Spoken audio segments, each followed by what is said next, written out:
The fine was taped to my door like a warning label, bright paper flapping in the breeze, accusing me of excessive noise at exactly 6:12 p.m. The problem? I wasn't even home. Stay with me, because that single noise complaint turned into the loudest, most unforgettable lesson our HOA had ever learned. I moved into the neighborhood for its calm reputation. Tree-lined streets, polite waves, predictable routines. I respected quiet hours, kept my windows closed, and wore headphones when I worked late. Noise had never been my thing, but she decided it was. The HOA Karen down the block had a reputation for measuring sound like it was a personal vendetta. Dogs barking, doors closing, children laughing too hard. Everything offended her ears. The fine claimed I'd violated community noise rules with persistent disruptive sound. No warning, no courtesy knock, just money owed and a smug signature at the bottom. When I called the HOA office, they told me the complaint came with supporting testimony, which somehow counted as evidence. Karen's word carried weight. Mine didn't. I tried being reasonable. I asked what sound was reported. They said music. I explained I hadn't been home. They suggested maybe my TV turned on automatically. When logic failed, they recommended I be more mindful. That's when I realized this wasn't about sound. It was about authority. Karen wasn't protecting peace, she was enforcing dominance. I paid the fine, not because I agreed, but because I wanted receipts, proof, a clean record before the next move. Karen smiled when she saw the confirmation notice posted publicly. That smile stayed with me longer than the fine itself. It wasn't satisfaction, it was expectation. She expected more silence, more control, more compliance. That night, sitting in my living room, I listened carefully, not for noise, but for opportunity. The rules were specific. Amplified sound after certain hours was prohibited. Unamplified sound during approved times, perfectly allowed. Community events, encouraged even. That's when the idea hit me, absurd and brilliant. If she wanted to fine me for noise I didn't make, I'd make noise she couldn't fine. Not reckless noise, not rule-breaking noise, something joyful, something impossible to ignore, something undeniably legal. By morning, I wasn't angry anymore. I was planning, and Karen had no idea that her quiet little fine had just funded the loudest response she'd ever hear. Planning the event became strangely satisfying. I didn't rush or brag. I treated it like a paperwork puzzle. First, I contacted the city about permits for small live performances on private property. The answer surprised me. As long as the music was unamplified during approved daytime hours and not blocking public access, no permit was required. The HOA rules were even clearer. Community-friendly cultural activities were allowed and encouraged. Jazz apparently qualified. Next came the musicians. I didn't look for a massive ensemble. I wanted something classy, tight, and undeniably professional. A 5-piece jazz band fit perfectly. Saxophone, trumpet, upright bass, drums, and piano. I explained the situation honestly. They laughed, not mockingly, but with interest. They'd played weddings, festivals, and private parties, but never a protest wrapped in compliance. They offered a fair rate and promised a set that was upbeat, smooth, and family-friendly. I notified the HOA exactly as required. Date, time, duration, purpose. Small live jazz performance for community enjoyment. I attached relevant bylaw sections. I kept the tone polite and boring. No sarcasm, no backstory, just facts. The confirmation email came back 2 days later. Approved. No objections. Karen found out through the community calendar. She stormed into the next HOA meeting demanding answers. I wasn't there, but I heard about it later. She claimed I was planning a disturbance. The board told her it complied with every rule. She argued about intent. They told her intent wasn't regulated. Sound levels were, and unamplified music during daytime hours was permitted. The week before the event, Karen watched my house like a hawk. She took photos, she made notes, she emailed the HOA repeatedly. Each response was the same: approved, compliant, allowed. The rules she loved so much had turned against her. On the morning of the performance, I set up chairs in my driveway. Nothing blocked sidewalks, nothing spilled into the street. I put out water bottles and snacks. Neighbors wandered over, curious. Kids sat on the curb. Someone brought cookies. It felt less like rebellion and more like a block party without the chaos. Karen stood across the street, arms crossed, phone in hand, recording everything. She waited for something to go wrong, something to report, something to punish. Then the band arrived. They tuned their instruments calmly, professionally. No speakers, no microphones, just music stands and smiles. When the first note played, it wasn't loud. It was warm, smooth, the kind of sound that floats instead of attacks. People relaxed, conversation softened. Even the birds seemed to pause. Karen realized too late. This wasn't noise. This was music, and it was completely untouchable. By the time the first full set started, the neighborhood had transformed. Curious neighbors peeked from windows.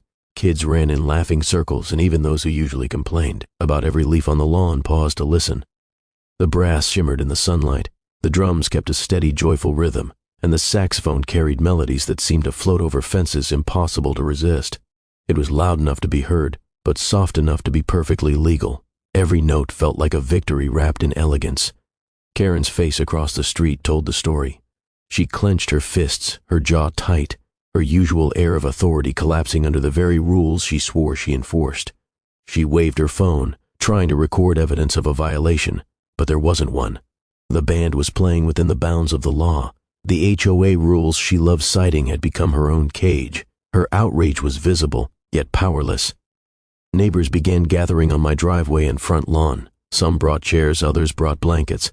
The music became a gathering point, a magnet for anyone who wanted something joyful instead of fear or control. I smiled quietly from the porch, watching Karen fume while the crowd swayed, laughed and cheered politely after each piece. She was furious, and everyone else was delighted. A few board members wandered over, curious about the noise report. They looked at the setup, listened for compliance, and even took notes. They nodded politely at me and returned to their homes. The irony wasn't lost on anyone. The HOA had always worried about noise, yet now they had a perfectly legal, community-friendly concert under their noses, completely out of their control. Karen made one last attempt at heroics. She walked down the street, trying to shout over the music, threatening citations, warning of future consequences. But the band played on, notes flowing like water over rocks. She couldn't compete with rhythm, melody, or legality. Her threats evaporated in the face of brass horns and steady drum beats. By the third song, even some of her usual allies had softened. Children were dancing, neighbors were smiling, and the air vibrated with happiness. Karen's power was invisible, irrelevant. Her authority had been entirely neutralized by one simple strategy: follow the rules, do it joyfully, and involve the community. As the final set closed, applause erupted. Neighbors cheered, clapped, and thanked the musicians. Karen glared, recording the moment, but she had lost. She had tried to punish, to control, to dominate. The HOA regulations that once amplified her authority had now exposed her impotence. That night, the street was quiet again, but the victory was clear. The music hadn't stopped, but Karen had. She couldn't find joy, she couldn't punish legality, and she certainly couldn't stop a neighborhood from celebrating. The day after the concert, word traveled fast. Neighbors who had watched from their windows or lawns shared stories, photos, and short videos on community groups. The buzz wasn't about the fine anymore. It was about the music, the event, and the sheer audacity of turning a complaint into a celebration. Even residents who had never interacted with me before stopped by to say how impressive the whole thing was. What started as a petty conflict became a community story. Karen, of course, didn't take it lightly. She showed up at the next HOA meeting, prepared with a notebook full of notes, screenshots, and what she claimed were witness statements about excessive volume. She tried to make it sound like a violation, a precedent, and a threat to the neighborhood. But when the board asked for specifics, for documentation of times and decibel levels, she had nothing. Everything was within the rules. Every single detail was legal. The irony was undeniable. She had spent months enforcing imaginary noise problems, yet here she was exposed, not through confrontation, not through argument, but through a carefully executed compliant plan. The board had to admit, reluctantly, that no fines or penalties were warranted. The power Karen loved so much slipped quietly from her grasp, without a fight. Meanwhile, the musicians became local celebrities for a day. Kids asked them questions, parents complimented the arrangements, and a few even joked about starting their own small ensembles. The event had transformed a complaint into a cultural moment. My porch and driveway became the symbol of lawful creativity and community joy. It wasn't loud chaos. It was control turned into art. I also noticed a subtle shift in how the neighborhood interacted. People became more confident asking questions, more willing to organize small gatherings, and less afraid of complaints from Karen. The rules were no longer weapons, they were shields. And in the middle of it all, I realized that the victory wasn't personal. It was structural. I hadn't just won a noise battle. I had exposed a system that allowed one person too much power and shown the proper way to navigate it.